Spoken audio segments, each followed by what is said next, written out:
Let's jump right in. It's a story of absolutely unprecedented scale and ambition.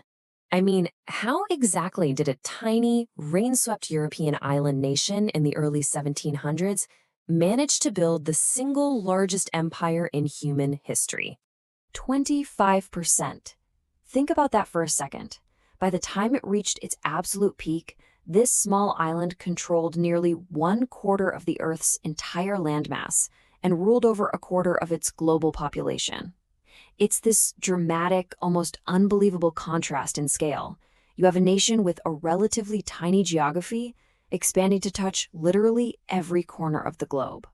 So, in this explainer, we're going to unpack exactly how a tiny kingdom pulled this off, and ultimately why it collapsed. We really have to look at the actual mechanics of empire, how it was built, how they maintained it, and what brought the whole shebang crashing down. Okay, let's dive into part one, a small island's ambition. Right, so because Britain is an island, its geography completely demanded maritime strength. Fast forward to the 1500s, and we see this massive expansion of the Royal Navy. This directly led to the stunning defeat of the Spanish Armada in 1588. The British ships were smaller, they were faster, and just way more agile than those massive Spanish galleons, which allowed them to easily outmaneuver their rivals. And by neutralizing big competitors like Spain, France, and the Netherlands, Britain secured control of the world's major sea routes by the 1700s. Basically, they turned the world's oceans from a massive barrier into their own sprawling global highway. Moving right along to part two, merchants and machines. Now, ships alone do not build an empire. You need some incredibly powerful economic drivers. And the East India Company, well, they weren't your traditional government military force. They were a ruthless, highly efficient corporation. They started out as simple merchants, trading highly sought-after stuff like spices, tea, silk, and cotton. But over time, their wealth grew so massively that they essentially functioned as a sovereign state. I mean, they built their own massive private military with hundreds of thousands of soldiers, transitioning from just merchants into actual rulers. This drove a huge corporate expansion right into the heart of India. It's an absolutely fascinating and unprecedented shift from everyday commerce to outright conquest.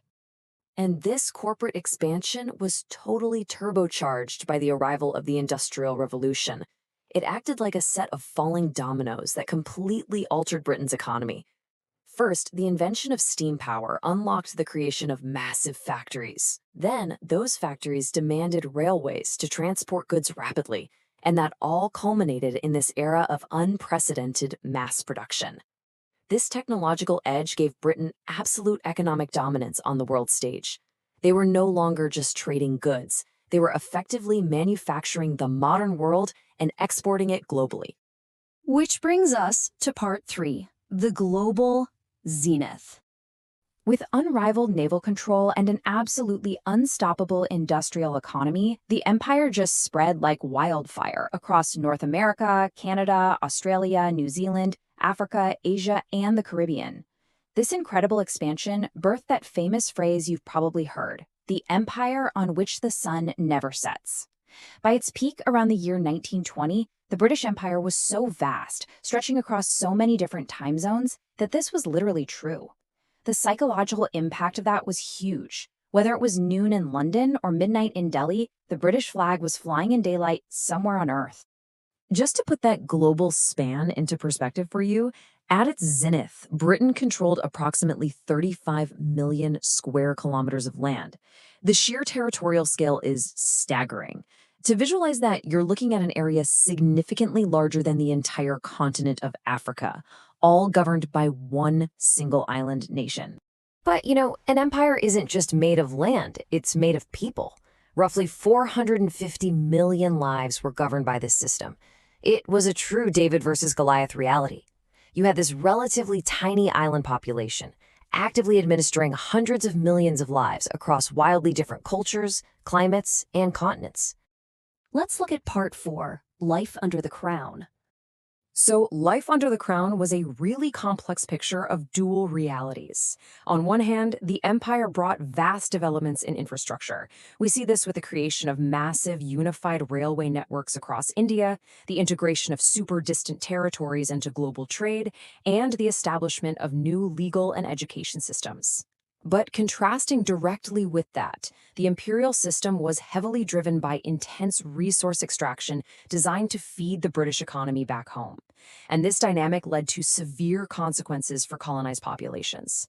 We're talking about catastrophic, large-scale famines in regions like India and the drawing of arbitrary, unnatural borders across the Middle East and Africa. These exploitative practices inevitably sparked deep local resistance, which fueled the steady rise of passionate independence movements all across the globe.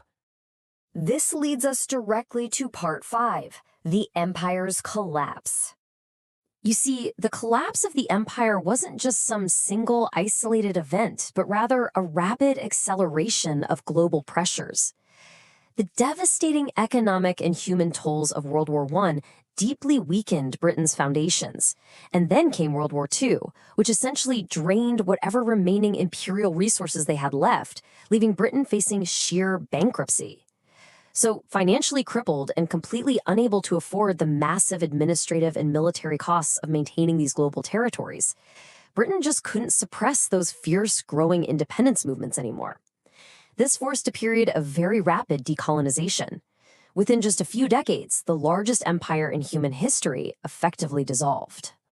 Finally, let's wrap up with Part 6, a lasting global legacy. You can literally see this legacy all around us today.